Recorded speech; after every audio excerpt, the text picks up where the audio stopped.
పేదోళ్ళ ఇండ్లు కూర్చోడానికి మీకు చేతట్లు వచ్చినాయా? మీకు ఇప్పటికే హైడ్రా పేరుతోనే సర్వనాశనం చేశారు, మూసీ పేరుతో ఇటు నాశనం చేస్తున్నారు, ఆడ ఖమ్మంలో భూదాన్ భూములు అని చెప్పి వాళ్ళ బతుకులు నాశనం చేస్తున్నారు. పేదోళ్ళు ఇండ్లు కట్టుకోవద్దా? పేదోళ్ళకు సొంత ఇండ్లు ఉండద్దా?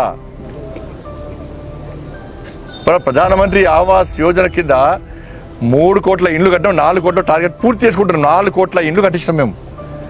తెలంగాణ రాష్ట్రానికి 2,40,000 ఇళ్ళు పోయినసారి ఇచ్చినాం. నరేంద్ర మోడీ ప్రభుత్వము ఇండ్లు కట్టడానికి ముందుకు వస్తున్నది.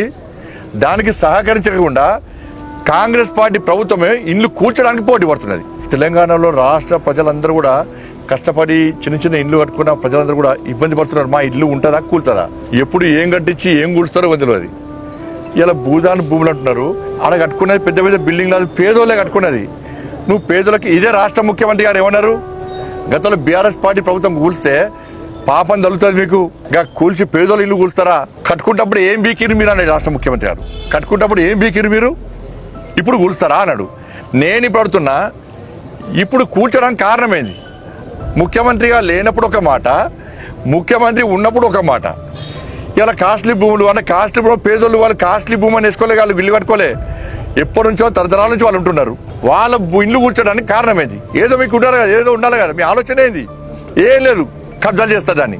అలా మంత్రులు ఎమ్మెల్యేలు కలిసి మొత్తం రాష్ట్ర ప్రభుత్వం అంత మంత్రులు అందరూ కలిసి దాన్ని ఆక్రమించుకొని కమర్షియల్ కాంప్లెక్స్ల పేరుతోని ఏదో పేరుతోని అయితే కమిషన్తో కూడా వీళ్ళే కాంప్లెక్స్ కట్టుకుంటారు. దానికే వేరే ఏం లేదు. ఖమ్మంలో జరిగినటువంటి విషయంలో ప్రభుత్వం వెంటనే అధికారుల నుంచి తెలుసుకోవాలి, ప్రభుత్వం క్షమాపణ చెప్పాలి. అదే ప్రాంతంలో ఏవైతే కూల్చినో ఆ పేదలకు వాళ్ళ ఇళ్లను తిరిగి నిర్మించాలని చెప్పి భారతీయ జనతా పార్టీ డిమాండ్ చేస్తున్నది. లేకుంటే లీగల్గా వాళ్ళకి సాయం చేయడానికి ఆల్రెడీ మన లీగల్ టీం వాళ్ళతో సంప్రదింపులు జరుపుతున్నది. అక్కడ స్థానిక నాయకులు కూడా ఫైట్ చేస్తున్నారు. మామూలుగా లాఠీ చార్జ్ చేసారు, కానీ ఎక్కడ భయపడే ప్రసక్తి లేదు.